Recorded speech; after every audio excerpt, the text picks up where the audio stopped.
आपलं आमरण उपोषण 10 वाजल्यापासून सुरू झालं. तुम्हाला मला एक महत्वाची माहिती द्यायची. आपण समाजाला न्याय मिळवून देण्यासाठी इथं आलोय हे कोणी विसरू नका. नुसत्या गडबड गोंधळात समाजाचं वाटोळं करू नका.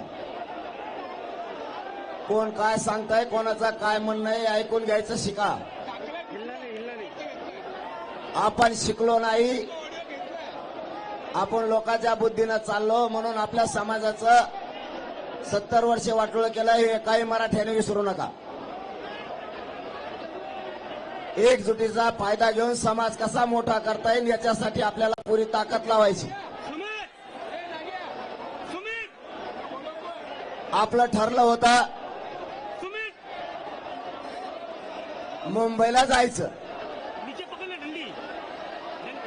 आणि आमरण उपोषण सुद्धा आझाद मैदानावरच करायचं.